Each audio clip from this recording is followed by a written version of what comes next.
Υπηρεσία Polyprint από την Polygon. Γεια σας, είμαι ο πολυπράγμων διαχειριστής Πολύδωρος και σας παρουσιάζω τον πιο σύγχρονο, εύκολο, γρήγορο και οικονομικό online τρόπο έκδοσης κοινοχρήστων Polyprint.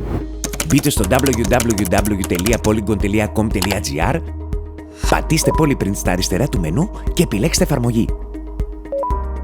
Πληκτρολογήστε username και password. Πατήστε είσοδος. Στο πρώτο εικονίδιο πολυκατοικία θα βρείτε 3 καρτέλες με όλες τις πληροφορίες που χρειάζεστε, συμπληρωμένες από την Polygon. Δεξιά από το μενού πολυκατοικία υπάρχει επιλογή σταθερά. Εκεί καταχωρήστε τις δαπάνες που χρεώνονται σταθερά κάθε μήνα. Στο εικονίδιο μενού έξοδα καταχωρήστε τα έξοδά σας. Στην επιλογή αυτή περιέχονται και πάλι 3 καρτέλες. Πρώτη καρτέλα: επεξεργασία ιστορικού εξόδων και νέες εγγραφές. Στο αριστερό μέρος της οθόνης εμφανίζεται ένας πίνακας με όλο το ιστορικό εκδόσεων που έχετε κάνει.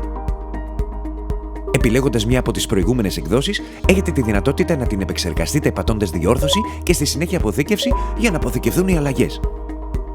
Για να ξεκινήσετε μια νέα εγγραφή, πατήστε το σύμβολο συν.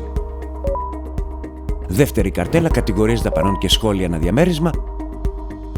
Εδώ εμφανίζονται όλες οι κατηγορίες δαπανών καθώς και οι ανακοινώσεις. Σε αυτή την καρτέλα καταχωρούμε τα έξοδα του κτηρίου.